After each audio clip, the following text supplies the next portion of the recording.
All right, so I am missing Frostpunk already to the point where I just asked AI to give me some fan fiction stat. This is not Frostpunk related, but it's inspired. So let's just review it together. I haven't even read this yet, but I will read it in a way that can turn into a narrative with AI images superimposed. I hope you enjoy.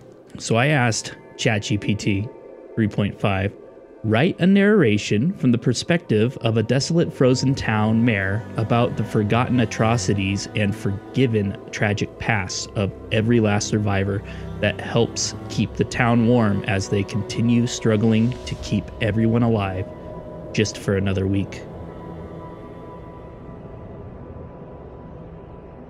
The chill of winter's unforgiving grasp has settled upon our desolate town, a place seemingly forgotten by time itself.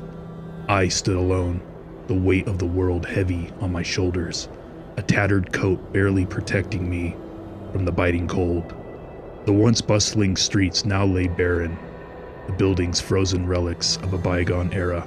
I, Mayor Douglas, was the reluctant custodian of this frigid, forgotten outpost. In the depths of our collective memory, the atrocities committed in the name of survival during the harshest winters of the 1800s still haunted us. Those who remained carried the burden of their forgiven, but never the forgotten pasts. The dark tales were etched into our souls, whispered by the biting winds, and passed down through generations like a grim, unwritten scripture. Each survivor bore their scars, and as I looked upon their faces, I saw a tapestry of pain and perseverance.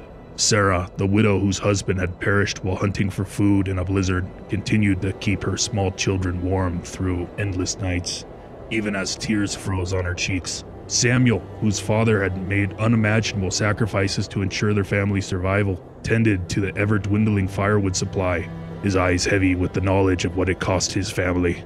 And then there was Anna, the elder of our town, who had lost her entire family in a catastrophic snowstorm decades ago. Her stories of courage and despair were a constant reminder of the fragility of life in the unforgiving wilderness.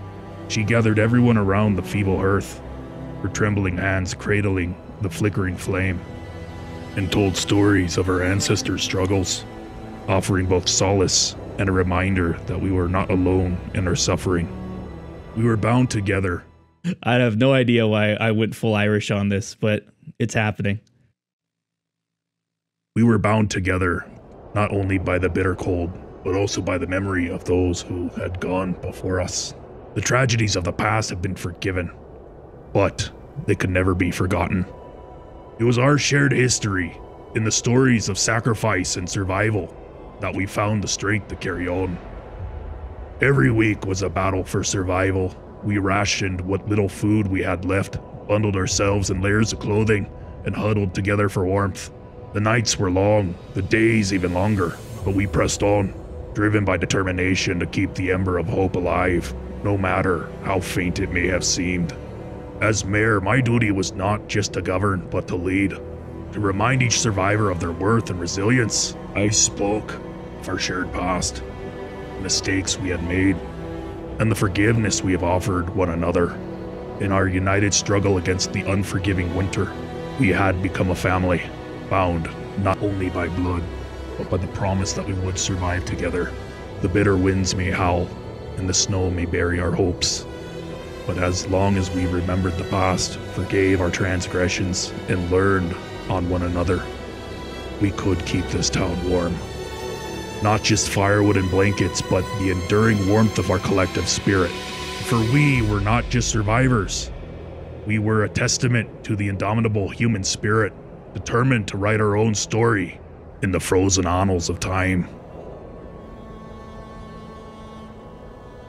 Well, there you go. I hope that helped you feel warm inside. This is all written by AI. We are fucked. Night.